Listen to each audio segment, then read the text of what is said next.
Shalom saudara-saudari yang terkasih di dalam Kristus Yesus. Bahan khotbah kita diambil dari Yohanes 6 ayat 1-15 dengan tema Yesus berkuasa memenuhi kebutuhan kita. Sesudah itu Yesus berangkat ke seberang Danau Galilea, yaitu Danau Tiberias. Orang banyak berbondong-bondong mengikuti Dia, karena mereka melihat mujizat-mujizat penyembuhan yang diadakannya terhadap orang-orang sakit. Dan Yesus naik ke atas gunung dan duduk di situ dengan murid-muridnya. Dan Paskah, hari raya orang Yahudi, sudah dekat. Ketika Yesus memandang sekelilingnya dan melihat bahwa orang banyak berbondong-bondong datang kepadanya, berkatalah ia kepada Filipus, "Di manakah kita akan membeli roti supaya mereka ini dapat makan?" Hal itu dikatakannya untuk mencobai dia, sebab ia sendiri tahu apa yang hendak dilakukannya. Jawab Filipus kepadanya, "Roti seharga 200 dinar tidak akan cukup untuk mereka ini, sekalipun masing-masing mendapat sepotong kecil saja."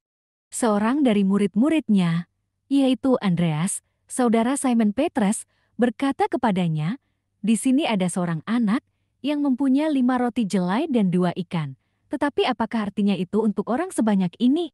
Kata Yesus, "Suruhlah orang-orang itu duduk." Adapun di tempat itu banyak rumput, maka duduklah orang-orang itu, kira-kira 5.000 laki-laki banyaknya. Lalu Yesus mengambil roti itu, mengucap syukur dan membagi-bagikannya kepada mereka yang duduk di situ. Demikian juga dibuatnya dengan ikan-ikan itu, sebanyak yang mereka kehendaki.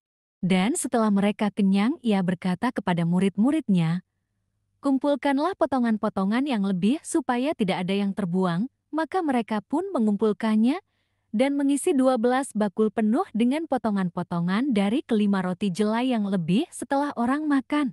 Ketika orang-orang itu melihat mujizat yang telah diadakannya, mereka berkata, "Dia ini adalah benar-benar nabi yang akan datang ke dalam dunia." Karena Yesus tahu bahwa mereka hendak datang dan hendak membawa dia dengan paksa untuk menjadikan dia raja, ia menyingkir pula ke gunung seorang diri. Pendahuluan. Selamat pagi, saudara-saudari yang dikasihi Tuhan. Pada hari ini, kita akan merenungkan sebuah perikop yang sangat familiar bagi kita semua, yaitu mukjizat Yesus memberi makan 5.000 orang. Dari kisah ini, kita akan melihat bagaimana Yesus, Tuhan kita, berkuasa untuk memenuhi segala kebutuhan kita. Isi dan tafsiran. Situasi awal, Yohanes 6 ayat 1-4. Dalam ayat-ayat ini, kita melihat Yesus bersama para muridnya pergi ke seberang Danau Galilea. Banyak orang mengikuti Yesus karena mereka telah melihat tanda-tanda mukjizat yang dilakukannya. Ini menunjukkan betapa besar popularitas Yesus pada masa itu, dan juga menunjukkan kebutuhan mendesak orang-orang akan kehadiran dan mukjizatnya. Yesus menguji iman, Yohanes 6 ayat 5-9. Yesus bertanya kepada Filipus, "Di manakah kita akan membeli roti supaya mereka ini dapat makan?" Pertanyaan ini bukan karena Yesus tidak tahu apa yang akan dilakukan, tetapi untuk menguji iman para muridnya. Filipus menjawab bahwa 200 dinar tidak cukup untuk membeli roti bagi mereka semua. Kemudian Andreas berkata bahwa ada seorang anak yang mempunyai 5 roti jelai dan 2 ikan, tetapi ia meragukan apakah itu cukup. Mukjizat pemberian makan. Yohanes 6 ayat 10-13. Yesus menyuruh orang banyak duduk, mengambil roti dan ikan, mengucap syukur, dan membagikannya kepada mereka. Mukjizat terjadi ketika semua orang makan sampai kenyang, dan masih ada sisa 12 bakul penuh. Ini menunjukkan kuasa Yesus yang tidak terbatas dalam memenuhi kebutuhan kita. Reaksi orang banyak, Yohanes 6 ayat 14-15. Setelah melihat mukjizat ini, orang banyak berkata bahwa Yesus adalah benar-benar nabi yang akan datang ke dunia. Mereka bahkan ingin memaksa Yesus menjadi raja mereka. Namun, Yesus menyadari niat mereka dan menyingkir ke gunung seorang diri. Ini menunjukkan bahwa Yesus memahami kebutuhan rohani mereka yang lebih dalam daripada hanya kebutuhan fisik. Refleksi kepada jemaat, saudara-saudari, kisah ini mengingatkan kita bahwa Yesus adalah sumber segala kebutuhan kita. Terkadang kita mungkin merasa seperti Filipus dan Andreas, meragukan apakah kita memiliki cukup untuk memenuhi kebutuhan kita atau orang lain.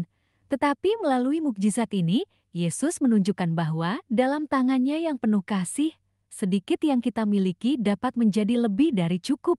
Mukjizat ini juga mengingatkan kita untuk selalu bersyukur atas apa yang kita miliki. Sekecil apapun itu, ketika kita mengucap syukur dan menyerahkan semuanya kepada Tuhan, Dia akan memberkati dan melipat gandakannya sesuai dengan kebijaksanaan dan rencananya. Dari cerita dalam Yohanes 6 ayat 1-15, kita bisa memetik 3 pelajaran penting untuk keluarga kita. 1. Kepercayaan pada pemeliharaan Tuhan. Dalam keluarga, kita sering menghadapi tantangan dan kebutuhan yang tampak besar dan sulit diatasi.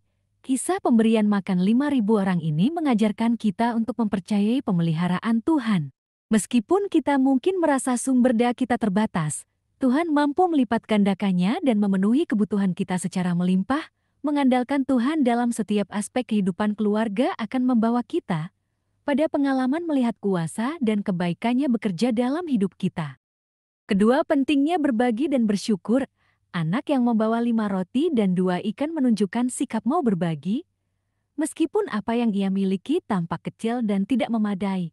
Ketika kita bersedia membagikan apa yang kita miliki, sekecil apapun itu, Tuhan dapat menggunakannya untuk memberkati orang lain. Selain itu, Yesus memberikan teladan penting dengan mengucap syukur sebelum membagikan roti dan ikan. Ini mengajarkan kita untuk selalu bersyukur atas berkat-berkat yang kita terima, sekecil apapun itu, dan mengajarkan anggota keluarga kita untuk mengembangkan sikap syukur dalam kehidupan sehari-hari. Ketiga, kerjasama dan kebersamaan dalam keluarga. Yesus menyuruh murid-muridnya untuk mengatur orang banyak dan membagikan makanan kepada mereka. Ini adalah contoh kerjasama yang baik dalam keluarga. Penting bagi setiap anggota untuk bekerja sama dan saling mendukung. Ketika setiap anggota keluarga memainkan perannya dan bekerja sama, kita dapat menghadapi tantangan dengan lebih efektif dan merasakan kebersamaan yang kuat. Melalui kerjasama, kita juga belajar menghargai kontribusi setiap anggota keluarga, baik besar maupun kecil. Kesimpulan, dalam Yohanes 6 ayat 1-15, kita melihat Yesus yang berkuasa memenuhi kebutuhan ribuan orang dengan mukjizatnya. Ini adalah pengingat bagi kita bahwa tidak ada kebutuhan yang terlalu besar bagi Tuhan untuk dipenuhi. Mari kita terus mempercayai Yesus dalam segala aspek kehidupan kita, menyerahkan kekhawatiran kita kepadanya, dan bersyukur atas setiap berkat yang Dia berikan. Amin.